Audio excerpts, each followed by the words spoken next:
Hello, and welcome to this conference session on the civil service in 2023 and beyond. 2022 was a difficult year for the civil service. Partygate, elastic and perhaps broken ethical standards, pay and workforce disputes, increased staff churn and a backdrop of ministerial paralysis as prime ministers fell, rose and fell again. But there were also successes. The response to Russia's invasion of Ukraine has been widely seen as strong, and the organisation of the Queen's funeral smooth and effective. So I think we can assume that 2023 will also not be a particularly easy year for the civil service. Externally, in terms of the problems that they will be helping ministers manage, public services in trouble, strikes and inflation, but also internally with many of those same factors affecting the civil service workforce itself.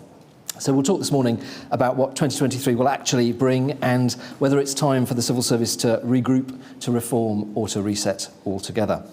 My name is Alex Thomas. I'm a programme director here at the Institute for Government, and cards on the table, one of the things we have been arguing over the last year is there is a need for urgent reform of the civil service.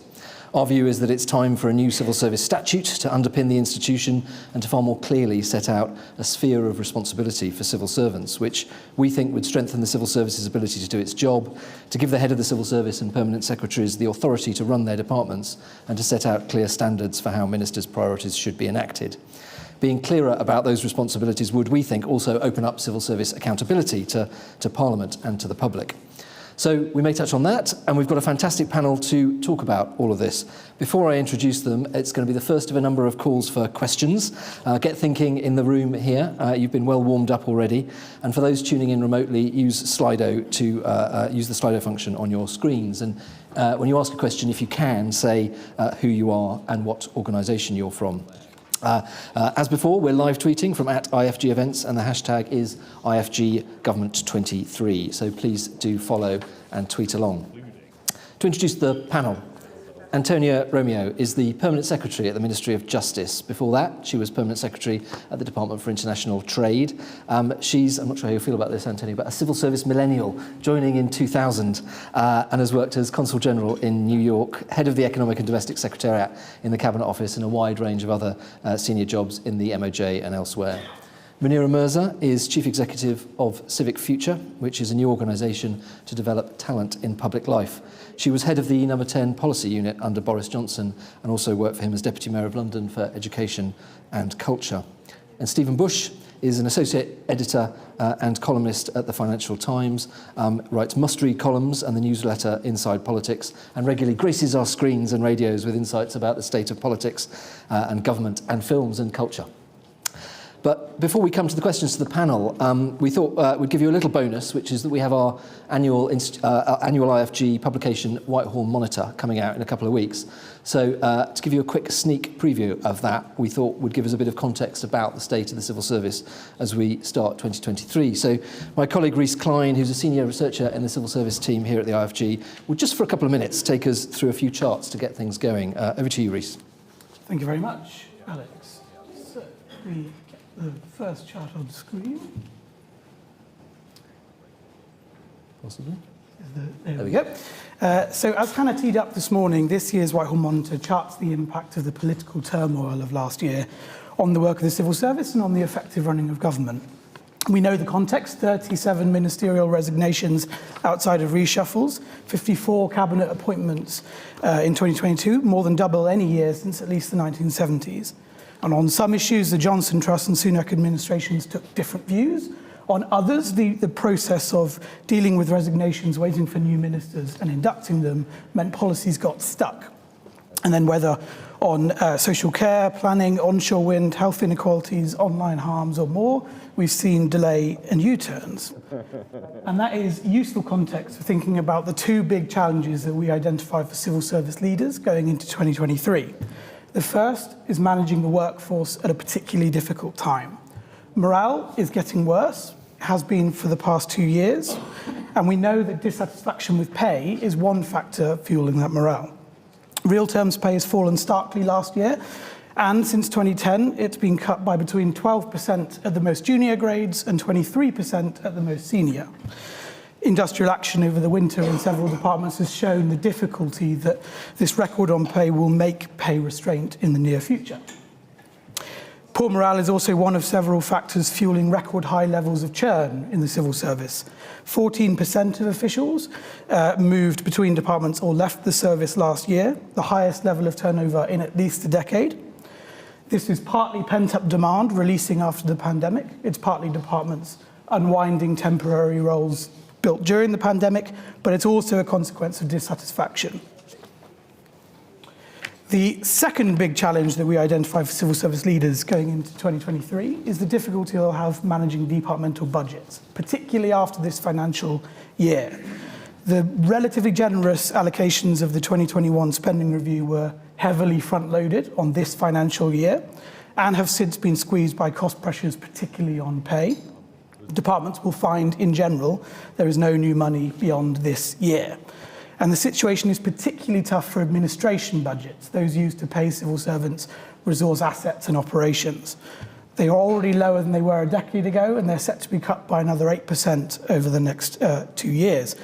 Within those are implied plans for a 25% cut in pay bill budgets, which is even more striking. Even if this is amended at the spring budget, it will leave departments with really difficult decisions on how to spend less on the civil service, with implications for headcount, pay, and property, and more. It's not all doom and gloom, though. We found progress has been made in some efforts to reform the civil service, for example, relocating officials outside of London, which government is starting to turn the tide on that increasing concentration of the civil service in the capital, and also on the development of the training offer available for civil servants and the growth of certain high priority skills among the workforce, such as those relating to digital data and technology. But perhaps inevitably, given the political context, momentum, as Hannah spoke about this morning, has been lost from the government reform agenda, which makes it all the more important that reform is revived this year. And we go into all of that and more in our full report out at the end of the month. So please keep your eye out. Thank you very much, Rhys. Very useful bit of context there. So I'll start, Antonia, with you, with the sort of context from the civil service perspective. What, as one of those permanent secretaries sitting at the top of the department, are your priorities for the civil service in 2023? Well, look, the first thing to say is thanks for having me on the panel. A really important issue all the time, but perhaps never more so than now, given all the global and economic challenges we face, as just set out in the previous panel. So the Prime Minister has been clear that he wants to put integrity, accountability and professionalism at the heart of the government, and that includes the civil service. So in the context of that, the Cabinet Secretary and the Perm Secs are very focused on making the civil service more skilled, ambitious and innovative. And all the work that we've set out and we're delivering already in the context of the Declaration of Government Reform is essentially under that about becoming more data-driven, more digital, getting better and pacier at delivery and iterating that delivery with policy, being more representative of the people we serve, including geographically, so getting more out of London, and ventilating better and learning from the private sector. So, there's much done, much more to do. I think the final thing I would say is the past few years, you mentioned, and your slide set out some of it, obviously there's been a period of significant change, what with Brexit, COVID, the war in Ukraine. The civil service has, I think, responded responded well to in a number of areas, but particularly in becoming very innovative about some of the policy responses to that and some of the delivery responses on those issues. So I think the question for us in the context of civil service reform is how to harness that creativity and innovation in order to do that all the time, perhaps in a more stable environment going forward. And if you could wave a magic wand and change one thing about the civil service, what would it be? Well, I guess I'll stick with innovation. So, if we think about how some of the things that happened, on the war in Ukraine, the sanctions policy development, or in COVID, the response to scaling up universal credit, the support to individuals and businesses, a large number of policy responses, and then delivery of those quickly and speedily, I think was, we the Cab Sec and the Perm Secs think about the civil service at its best during that. So the question is, how can we harness that to get better at being innovative all the time? One of the challenges is we work with taxpayers' money. And so there's a cost to failure, and the flip side of innovation is failure. We have to be very careful about that. But I think the Cabinet Secretary talks about the risk of missed opportunity. So if we're not more innovative, if we're not focusing all the time, bringing multidisciplinary teams together, getting better at that kind of process to be more innovative, we will miss some of those opportunities. And that's partly process, and of course it's partly mindset, which is perhaps where the magic wand comes in. Thanks, Antonia. Stephen, to you next. I mean, permanent secretaries, the civil service as a whole, perhaps the country as a whole, emerged kind of blinking from this Johnson-Truss period. And we've got more of a sense of stability now, but also, perhaps as we were talking about in an earlier panel, of government paralysis. And the risk is that, as we've been saying today, that 2023 is a kind of wasted year. What do you think, from your perspective, that means for the civil service in particular? Well, yeah, I mean, one of the reasons why there's more stability now is that the structure has decided to stop moving because it worries, and if it moves, things will fall off and the government will collapse. From a civil service perspective, in some ways that makes it a good year to focus on improving the institution as a whole, because it is unlikely that there's going to be a particularly complex public policy undertaking. Now, there are still some quite thorny and difficult bits of, particular legislative challenges like the online harms bill, which is a very difficult bit of legislation, and whatever emerges from this Section 35 process will be a difficult bit of legislation, just in terms of actually, implementing it, making sure it works, all that kind of thing. The problem, though, is one of the reasons why the government is drifting and paralysed is that we expect there will be a change of government at the next election. Now, that might not happen, of course, but one of the persistent problems in civil service reform, and indeed reform of government structures in general, is the problem of things not being made here. So in some ways, I think it's actually not perhaps the best time. I'm aware that saying this at IFG panel is a bit like, I know, turning up in the deep south and going, I love Barack Hussein Obama, but in some ways, I think it's possibly not the best time to do civil service reform, simply because we know that new governments have a tendency of going, oh, well, that can't have worked. And we see this, right? Downing Street structure is a really good example of this. Governments, time after time after time, realise, oh, actually, it's a good idea to have a delivery unit and a policy unit. And so I think, in some ways, this is probably good thinking time rather than good reforming time. So what would your advice, picking up on that theme, what would your advice be to the Labour Party in terms of thinking about the civil service that it wants to potentially inherit? So I think the things they should be thinking about are, one, what are the... partly because the good thing about having been out of government for so long is that they start to get misty-eyed about it. It's basically to think about what are the things they believe the civil service will be able to do for them that they can't do now. Yeah. Obviously, implement policy. But like, what's the know-how they believe that the institution has? What's the ideal work? Kind of think about it from a kind of shining city on a hill perspective. And also, to say something slightly more IFG friendly, to read lots, including lots of IFG reports, to think about what they would put in a civil service statute, to try and think a bit about the crises of the day from a sort of first principles perspective. So if we think about this constitutional showdown that's happening between the Scottish and British governments, well, that is also partially a civil service story. I urge any of you to look through Hansard, through the process of the GRR bill through the Scottish Parliament, and compare it to the standard of legislative scrutiny and due attention that you would expect any bill to receive in the Westminster Parliament. And whatever you think about the policy aim, I think you would be taken aback at the quality of, or lack thereof, of the legislative scrutiny. And one of the ways to slightly deproblematise these confrontations between the devolved governments is to start thinking about, okay, what is the principle of what I would like? Forget the policy for a moment. What is the principle of what good implementation looks like? And I think that helpfully guides a reform agenda for an incoming government. Yeah, it's really interesting, which does link in some ways to the kind of, clearer responsibilities for the civil service to then help the government to do what it says it wants to do. Munira, you've worked up close with civil servants. You were in number 10 when there was an infamous hard rain falling on the civil service and permanent secretaries were being dispatched. What's your take on the strengths and weaknesses of the civil service? So, first of all, thanks for inviting me to speak. I had the immense privilege of working with some really excellent people in government, both on the civil service side and the political side. And I think there are many, many good people across the whole of Whitehall and certainly the wider civil service nationally. And often many of them working despite the bureaucracy and the processes and the things that I think everyone who works in the civil service recognises. So there's kind of individual talent which I think there is considerable stock of, and then there is the broader system and the problem. I used to think about civil service reform a bit like the way I think about muesli, which is very worthy and wholesome, but actually not that interesting. I've changed my mind over the years, and I think the reason is that we don't, it's one of the reasons I set up this new venture, Civic Future. I don't think we prize talent enough. I don't think we focus on it enough.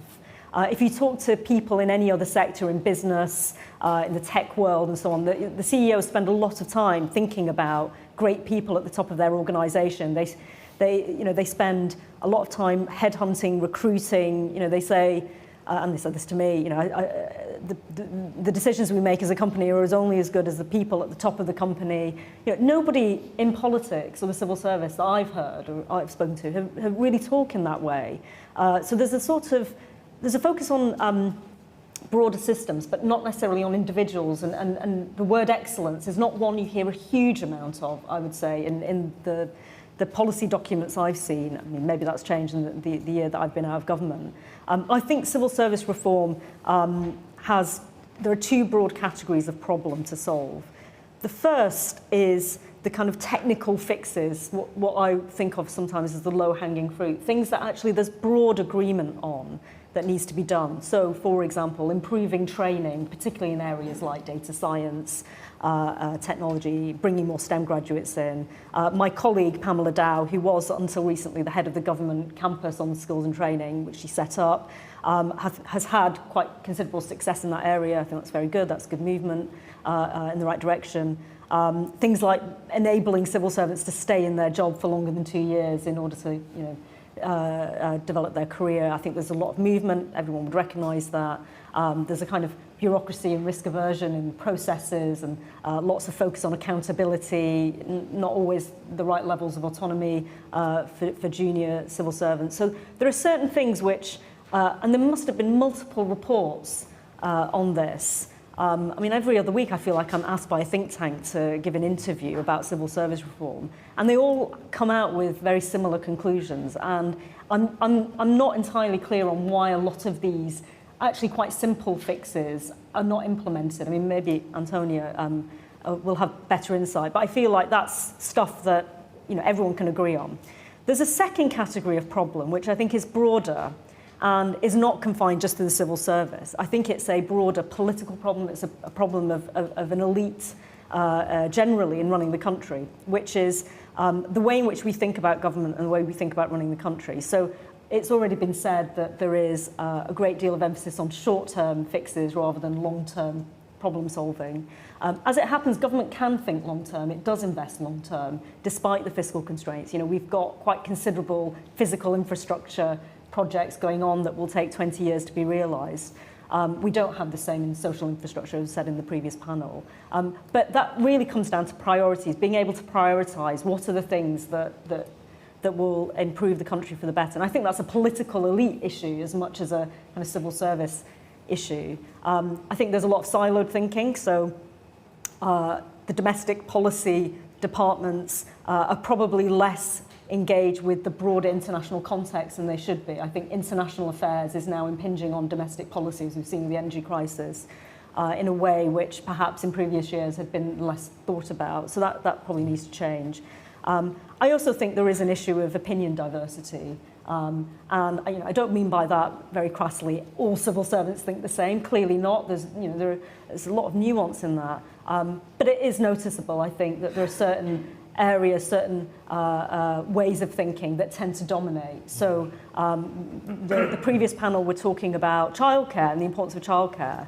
And I think it's a very important issue, particularly for a certain strata of society. It's the thing that makes the difference between working or not. There's been a huge amount of regulation in childcare, actually, and childminding has just reduced as a sector. It's a private sector, and that's a government-made policy that has had a massive effect. The tendency towards coming up with new ways of codifying, regulating to try and fix a problem because something must be done. And I think that sort of tendency is something that I've noticed. Yeah. I'm going to come to Antonia on some of those sort of civil service questions in a second, but one thing I wanted to ask, picking up on that, was we talk a lot about failure of long-term policy making and the kind of chronic policy problems as we've been talking about them. You mentioned a few there. How do we get better at solving these chronic policy problems, whether it's FE education or child care or picking up on some of the pensions or obesity and health? So I think there's a difference between trying to make the system more efficient and having good people in the system who have delivery expertise and can operationalise whatever the policy is from the top of government. Then there is a separate, I think, intellectual problem, which is where I think the political elite needs to take some responsibility, which is, and I say this, I worked in government for 3 years, so I'm not claiming to have, got it right myself. But being able to prioritise and say, this is the area that is foundational, it's absolutely important that we must invest our resources in. We have finite resources in government, we have certain fiscal constraints. And I would say that decision making is ultimately a political choice. Governments have to make political choices. To govern is to choose. And perhaps it's an outworking or a result of broader political instability. What do the political parties represent? Who do they represent? What does the Conservative Party stand for? Who does the Labour Party stand for? What's its position on things like planning reform or its position on tax reform? Those are the sorts of decisions. In my experience, the civil service will execute and will deliver when there's a clear set of priorities and questions laid out.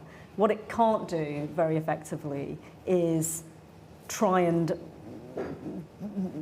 deliver two almost contradictory policies at the same time. That would be almost impossible. Yeah. So I think there's a broader intellectual problem as well. On Antonia, Munira talked about talent there and talked about what it makes to be a good civil servant. Let's take the sort of integrity, objectivity, the civil service values as read for the moment. Or there's an interesting discussion to be had on that. What makes a good civil servant, and how do we create more of that in the civil service? Okay, well, so first of all, I agree with, a lot of, as you'd expect, with a lot of what Munira has said. And I think it's clearly the case that, since the Fulton report, a lot of the issues, as the IFG have reported, come back again and again about changes that need to be made. I do think it's worth recognising how much progress has been made while in no way being complacent and acknowledging the huge amount that's got to be done. If we look at what's happening on professionalisation of the functions, for example, 10 years ago, you didn't have to be financially qualified to be a financial director. If we look at what's happened on projects, the Major Projects Authority, the way that they hold to account civil servants for delivery of those projects, the way they give assurance. I think all, commercial, digital, your chart was showing how much we've had some increase in some growth in some of those functions. So I think that's all the good, those are things where we have significantly improved, I think, over recent years. Munira mentioned the skills campus and skills curriculum. Another great example, 14,000 people went through the induction. This is in 1 year on what's happening on the skills campus and skills curriculum. That's really significant, and that is going to help skill up as part of the skilled, innovative, ambitious plan for the civil service. So I think that's, all those things really important, becoming more representative of the people we serve, less groupthink, getting out across the country, the commitment to Places for Growth and moving 22,000 staff out of London by including 50% of the senior civil service, which is quite a significant commitment by 2030. So all of this stuff, I think we're trying to be ambitious in terms of what we can deliver. I totally agree about the importance of talent. Essentially, we're a people organisation, both in policy development and delivery. I spent Christmas reading 30,000 free text comments in the Ministry of Justice People Survey, and as well as pay, the other most commonly raised issue is career progression. So there's no doubt that people are very focused on career progression, and we want to be employing the best people because we're in a war for talent with all sectors. We want to be recruiting and retaining the best people. We can't do it, as you've demonstrated, we don't do it that much on pay. We do it on purpose because it's a massive privilege to do what we do. and it's a privilege to serve the country, to serve the government, and we employ people. No one joins the public sector, really. Few people would for the pay. It's for the purpose and the mission. But alongside that, we've got to create the right working conditions and give people the opportunity to develop their careers and to have their talent recognised. So I think on your question about what makes a good civil servant, I mean, the values are absolutely like a stick of rock in terms of what we do. Our commitment to those values, they're pretty much unchanged since Northcote Trevelyan, but that makes them no less important, and they're absolutely essential. I think on top of that, I mean, it's been a tough few years for the civil service. I think if I had to pick a couple of things that make a good civil servant, I would say courage and resilience, probably. Two good words. Staff churn. We talk about it lots here. I think the civil service itself recognises that it's a problem. There have been some reforms to try and address it, but how do we sort it out? So you had the interesting chart that showed a lot of the staff churn. I mean, there is a little bit of a lag that we recognise, which is about a lack of movement during the pandemic, and so now we've come out of that a little bit. Of course, churn within departments, and I completely recognise we want expertise, and so therefore we need people to stay, and we want people to have knowledge on what they're doing. And one of the commitments in the Declaration of Government Reform that the Cabinet Secretary and the Perm Secretary are delivering is about ensuring that people do stay for longer in crucial roles. But equally, actually, movement, ventilation within the system is also a good thing. I mean, one of the reasons to join the civil service is that you can work on operational delivery, and you can work on policy, and you can work on a whole range of areas within your career. So internal moves, I think, aren't always bad. It's one of the things that we offer, although we accept we've got to get better. And as I say, it's one of the commitments in the Declaration, key about people staying in jobs for crucial roles, people staying in jobs for longer. Perhaps a final quick point to make is, of course, the civil service is not just one thing. Yeah. So about 76,000 of my staff are in operational delivery. So, the bulk of the civil service is delivering day in, day out to the citizen direct services. Often when we talk about civil service reform, we can tend to talk about what's happening in the kind of, Whitehall, and indeed we need to get out more across the country in terms of policy making as well. But it's quite important to not think about it as one big organisation which all needs to be subject to the same degree of change, I think. Okay, thank you. I'm going to come to questions in the room in a moment. I just wanted to ask Stephen, and online, Stephen and Munira, a question about the centre and number 10, from the inside and the outside, if you like. Is the centre of British government working? Munira? So there's often a lot of emphasis on Stephen said this as well, on reorganising staff roles and organograms. I'm not sure that's really the problem. I think, when you have a very clear agenda, a very clear manifesto, you know what you want to deliver, times of relative stability, the system generally works, and there isn't a kind of perfect system. It's moulded around the individual Prime Minister. So I would say that the dysfunctions that have emerged or been manifest are more a result of lack of clear purpose or clarity over different priorities. I don't think particular constitutional arrangements. I mean, maybe the statute that you're particularly keen on will deliver that. I think there's a broader issue. It's one of the reasons why we set up Civic Future. Pamela Dow, who's now working with me, I think recognised this as well, is that we often don't prepare people for the big challenges that government has to face. So I think we're probably quite good at, to some extent, the technical micro-training of working in government departments, working in number 10 of the Cabinet Office. But the broader big picture, understanding how different areas of policy, different issues impact on each other, that is probably less well developed. And that's the kind of thing that's often missing, I would say, in the centre. The centre has to be the sort of intelligent mind that's able to bring things together, and sometimes it's not possible. Also, there's just a general, every single day throws up a new crisis that absorbs a huge amount of time. There isn't a really easy way of getting around that. I think one area which is often undervalued is the special advisor network. And I know that there are probably some civil servants who resent them and find them slightly irritating because they're buzzing around the system, challenging and asking difficult questions and issuing all sorts of requests and orders. But where the special advisor system is very helpful is it can try and retain some connection back to the original manifesto and the original pledges of the Prime Minister. And sometimes you need the grit and the oyster, you need the challenge, because, as I say about groupthink, sometimes you need someone who says, well, why do we have to do the regulation in that way? Someone who, I think, there should always be an emphasis on politeness and dealing with people diplomatically. But sometimes it is possible to be in a room with lots of civil servants and nobody will present the opposing point of view. And I think there is sometimes a little bit of nervousness about disagreeing as well.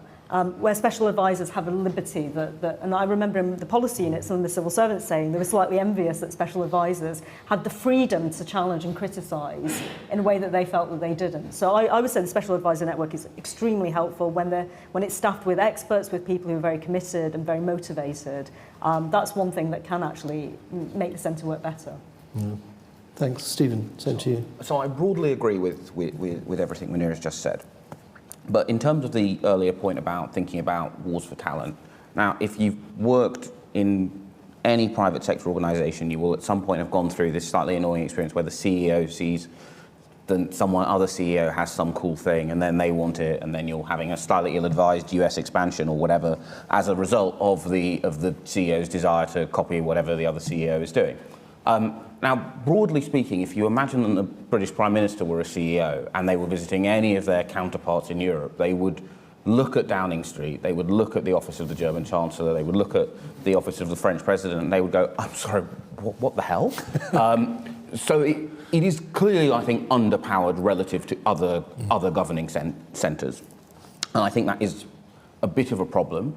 Partly because, yes, I think when the Prime Minister of the day has a clear set of policies they want to achieve and those clear policies don't contradict or cut across each other, then they can sort of blast through that. But I'm a great believer that one of the things good institutions do is that they improve the quality of their replacement level hires as well as their star hires. And I think Downing Street is underpowered relative to other structures, and that should change.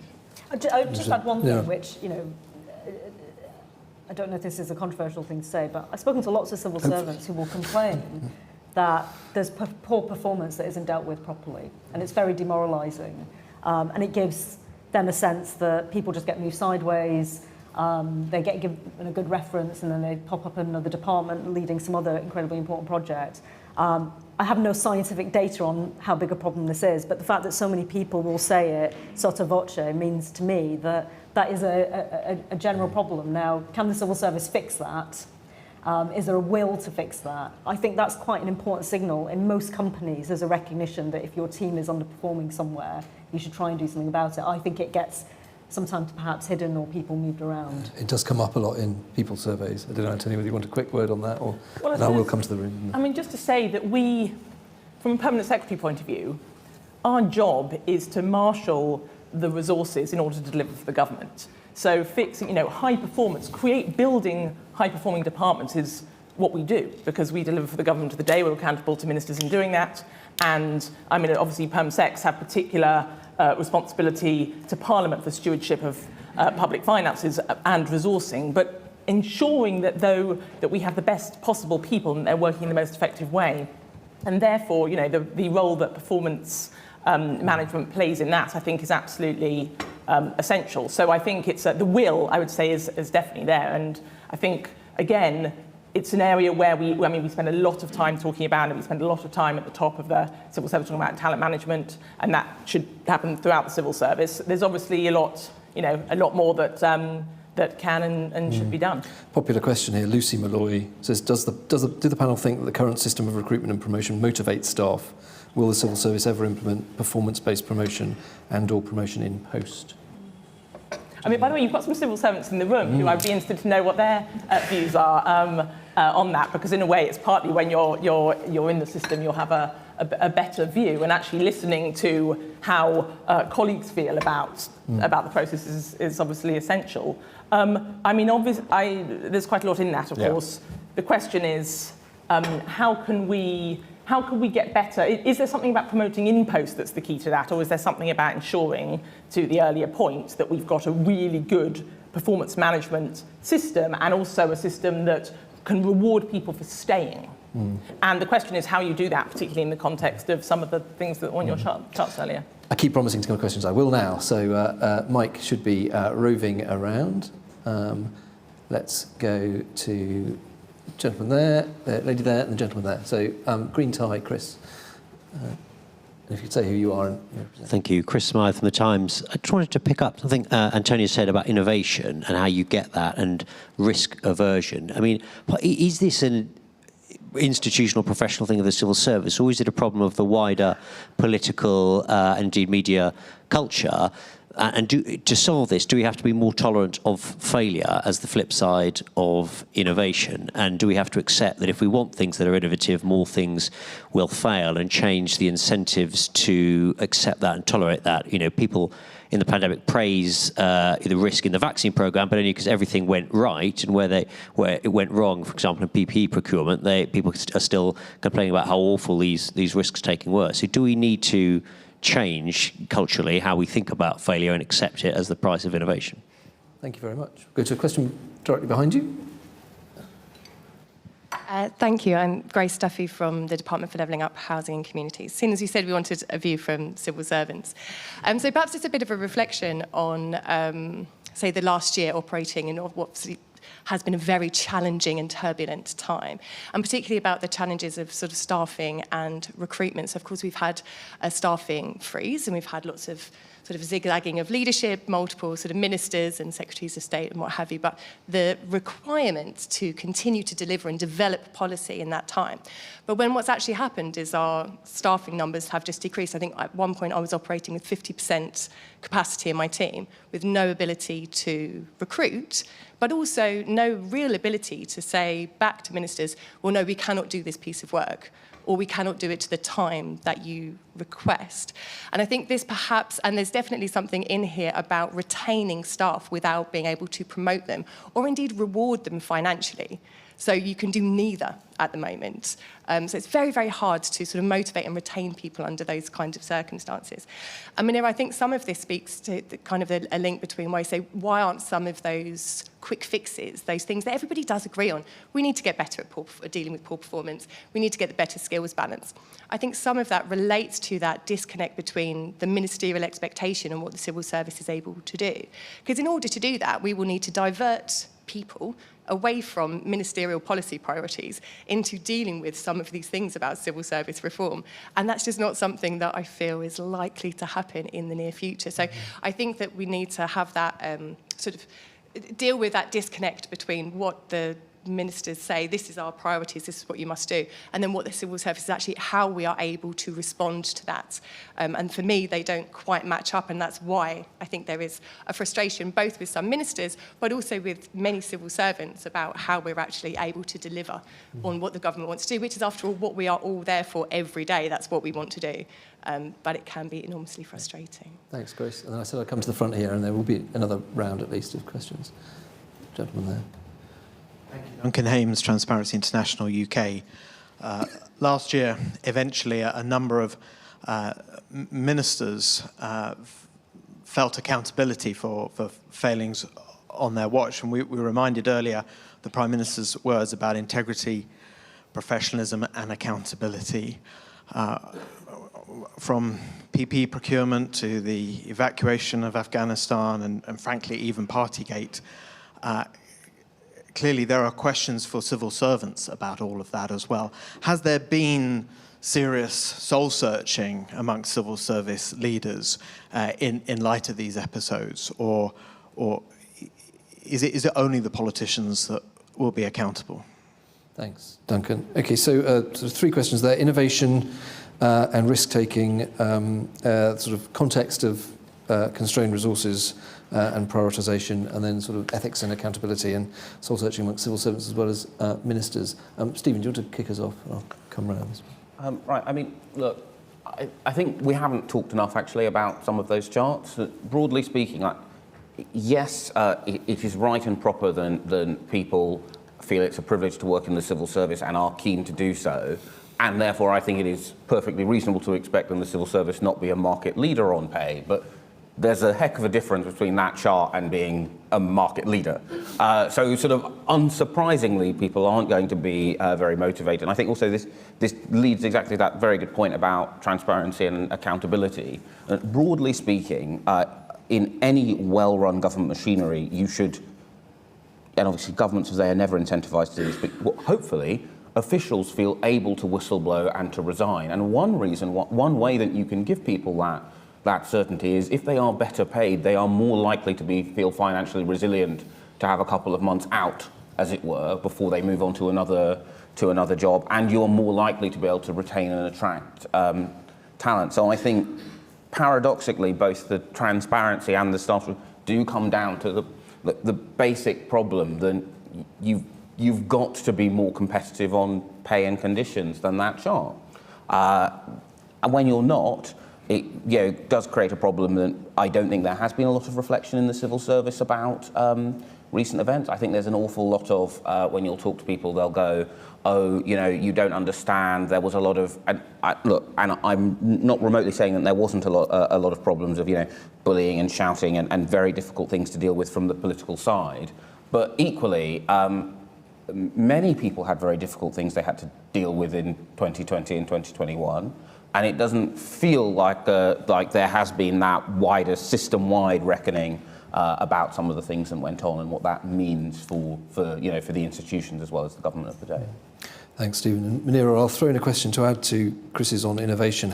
From Anonymous, how can we encourage a culture of greater acceptance of failure and learning from it, which is a necessary component of a more innovative and responsive civil service, particularly in light of an often hostile media environment? So just to amplify Chris's points there. Munira.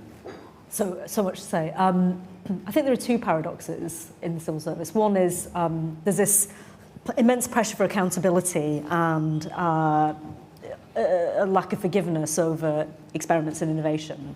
And that's when you get the Kate Bingham situation where she's starting a vaccine program and almost immediately the National Audit Committee swoop in and start demanding lots of information. It's obviously not very constructive when you're trying to get something done. But the paradox is that it's also people don't get fired for genuine bad performance. And I don't know if it's that it takes a lot of time or the process is very difficult. I think just people don't like to fire people and the pressure isn't there as it would be perhaps in a small business where everything is much more visible. Obviously feel free to disagree with me on that point, but this is my impression from having talked to civil servants. The second paradox is that we've had the rise in HR and a rise in a kind of a growth of the sort of well-being industry of training courses, bring your whole self to work, use pronouns, etc. And yet staff morale is going down and down and down. I do wonder if a lot of the stuff that passes for staff well-being and management is actually not helping, it's possibly making it worse, is becoming a bit of a substitute for other, more effective management. I think words that you don't hear very often, which I do think give a sense of purpose, is duty, service. These are actually things that do motivate individual civil servants. I mean, obviously, people want to realise their personal career and achievements. They are quite rightly, if you work in the public sector, you shouldn't be sacrificing your career. But I think there is something extra in working in the civil service, which is we almost don't talk about, which is that sense that working for your country and having purpose is the thing that makes actually some of the kind of pettiness and bureaucracy of the day-to-day things that people are willing to overcome, are willing to live with in order for this bigger sense of mission. And sometimes the stuff that I remember seeing in the HR people would send out, and I would look at it, and I think a lot of people would have the same reaction, which is this just slightly patronising. You feel that it's being done for compliance legal reasons because they can say, well, we've done this training, therefore, if we get challenged in a work tribunal, we can say that we dealt with it. It doesn't feel like it's a genuine mission-driven approach to managing staff. There's a theme of risk aversion, but also accountability running through all those comments. Antonia.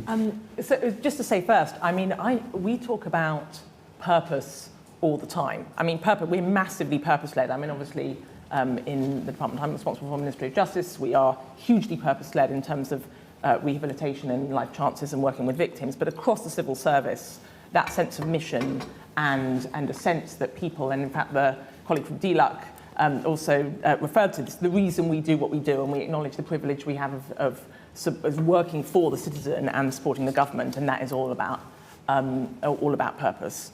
I think that, on this innovation point, so we work with taxpayers' money.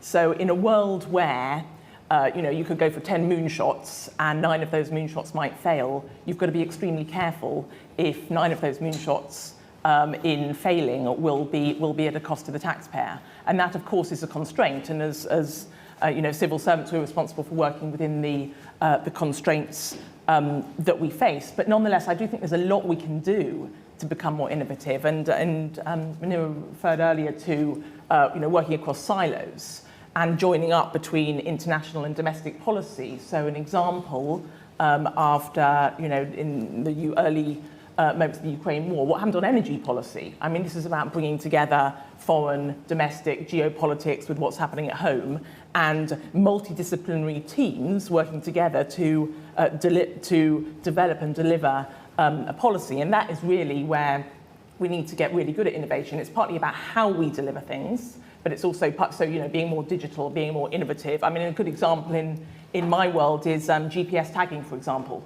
So now we can identify through GPS tagging where an offender has been, and indeed whether or not they've been at the scene of the crime. I mean, that's a massive innovation, something that we wouldn't have been able to do 10 years ago, would have been almost undreamt of. So I think there's a lot happening, and this is happening right across the civil service. The question is, how can we get better at being able to bring together those multidisciplinary teams across the silos in order to work on those innovations and then come up with the ideas and then deliver them. And as I say, I mean, completely, we, the Permanent Secretary, is not at all complacent on this, loads still to go, but we really want to learn from what has happened in those areas where, under time pressure, some of the traditional things that have got in the way, we have managed to somehow, work around. And I think that's something that we want to learn from. Mm. And picking up lots of questions online, and picking up on something Stephen said as well about pay. How are permanent secretaries thinking about pay and responding to some of the challenges around that? Well, look, I mean, all I should say is obviously it's an issue that we're very, the cabinet secretary is head of the civil service, and the permanent secretaries are very seized of and focused on. I mean, we work for the public, and what is happening economically in the country, in the global context, means that we recognise the constraints. So obviously we want to do what we can for our people, but we also acknowledge this is an incredibly difficult time for the whole country, and that's really important. Thank you. Another round in the room, and I'll interleave with others online. So we'll go to David first, and then I'll come this side of the room as well, because I feel I'm pointing in this direction. David. Yeah, I'd like to ask a very basic question. When I was a junior minister in government, I came to the view that we were civil servants and ministers were being asked to run a really quite dysfunctional system. And the reason why it was dysfunctional was very simple, that there wasn't actually anyone running the system. And as a whole, organizations don't self-organize. And the reason for this dysfunction was we have a constitutional position, which is that permanent secretaries report to ministers and ministers report to Parliament. And this means that the head of the civil service has no real authority over the permanent secretaries. And there's an issue both of accountability here and an ability to change the system and to be accountable for Parliament. The Institute has now produced a report which highlights this problem and says that the only way to deal with this is a new statutory position for the civil service, in which the head of the civil service and a board has authority to run the system. And I want to know, I'd be very interested to know what members of the panel think of that proposal. Thank you, David. That was Lord Sainsbury, who's the chair of the IFG. It links to a question from Vincenzo online, actually, who talks about not being enough transparent detail about how the civil service is going to deliver the work that it does. So we'll come to that point, definitely. Lady over there in the by the fireplace.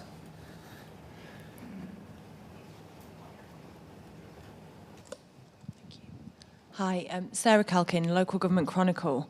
I just wondered if the panel thought civil servants, and I'm talking about the Whitehall civil servants, would benefit from spending more time in delivery organisations such as councils or the NHS as part of their development. And just a second one, if I can be cheeky, does this new, the new sort of architecture of local government, as it was described, of metro mayors, mean that civil servants in Whitehall need to operate differently? Thank you. And one more. Let's go at the back there.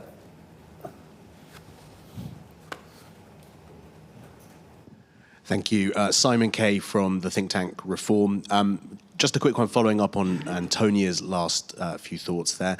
I think it's very clear that failure hits differently when you're dealing with public money. I think that's an important point to make. But I wonder what the panel thinks about whether scale also makes failure a more of a challenging proposition and makes risk-taking, therefore, more of a challenging proposition too. So is there a case, perhaps a strong case, for decentralizing some of the big risk-taking functions that we currently concentrate in a quite monopolizing way at the heart of Whitehall? And is there a case for thinking about other sectors that might be more amenable to taking risks not with public money? Thank you. So accountability in the statute, and then, sorry, I'm going to move to the panel because we're running short of time. Delivery organisations and local government and scale. Antonia, what do you make of our statute idea and the accountability of civil servants? So, I mean, I think we're completely clear what we're accountable for, and as you rightly say, we're accountable to ministers for the delivery of the government's agenda, the elected government of the day. But we also do work. I mean, the head of the civil service is responsible for the civil service. The cabinet secretary is the leader of the permanent secretaries, and we work incredibly closely together in the context of the civil service code and the values to deliver. And we do work collectively really well in that, across departments under the leadership of the cabinet secretary to ensure that we are joining up. I mean, we obviously don't get everything right all the time, but I think we're clear on what our accountability is. I think the proposal is, would obviously change, would be a significant change in terms of the accountability for the whole civil service and the top of the civil service. I'm not going to comment on that, but from my point of view as permanent secretaries, we're totally clear what we do, and our job is to work professionally and impartially to collectively to deliver for ministers and for the government. And working with delivery organisations and local government. So, I want to broaden that out to more with the front line, learning from the front line, absolutely. And that's what we do all the time, and there's different organisations. I mentioned, 76,000 of my staff work in prisons, work in courts, work in probation. Talking to them, to the point, some of the points earlier made, you can't make policy in a vacuum. The iteration between policy and delivery is absolutely essential. It's a crucial part of what we call civil service reform. It's a big point in the Declaration of Government Reform, how we are going to bring these together to learn all the time. And the mindset of learning, continuously learning and improving is, I think, really at the heart of that, and learning from the colleagues who are actually delivering for the citizen, in the public. We are very close to time, but last reflections on those points. Stephen first, and then Munira. I would say, obviously, the civil service should have a board, partly because the thing that we've all been slightly blurring is this idea of, who is actually the CEO in the Whitehall analogy? And if the answer is nobody, well, then you have an organisation without a CEO. And in terms of these issues around pay, it's hard to sack pretty much anyone in a UK context unless they're an academic. But what in other organisations makes people less resentful is that their manager or their boss can basically go, well, I want to retain you so I can pay you more. They can make organisational decisions within their structure. No one in the civil service can do that. The Secretary of State can't really do. So unless you have someone to be a guiding mind, you don't have a guiding mind. Thank you, Stephen. Munira. Definitely more experience of delivery, I think, is good, because policy is highly prestigious, delivery less so, I think, in government. And also making it easier for people from the outside to come in. For some reason, it's quite difficult. I don't know why. Again, that's one of those low-hanging fruit that we should be able to make easier. But the porousness of the civil service and bringing in outside expertise, I think, is something straightforward. On the statute question whether it works or not. I mean, I think I would like to really understand why some of these things haven't happened. Is it that permanent secretaries are given instructions by the Cabinet Secretary and then just ignore them? Is that what happens? If that's the case, then maybe the IFG should do a report on, why have these policies not been implemented, as opposed to the policies that we already know are probably good ones to do. As indeed we are, and we will keep up the drumbeat on all of this work. We're over time, so I'm going to wrap it up now. The event live stream for this discussion will be available to watch on our website and YouTube in just a few hours or days, so do keep an eye out for that if you want to pick up on anything else. If the charts whetted your appetite, our Whitehall Monitor launch is on the 31st of January with a panel that includes Alex Chisholm, who's the Chief Operating Officer for the Civil Service, where these questions will come up again. We did a report recently on opening up the Civil Service. We had an event the other week with Pamela Dow, whose name has come up a few times, on skills. So there's loads more material on all of this stuff on our website. And there will be more to come. So, final point, thank you to Grant Thornton for supporting this discussion and for the whole day. Thank you to the panel, and thank you very much to the audience for brilliant questions.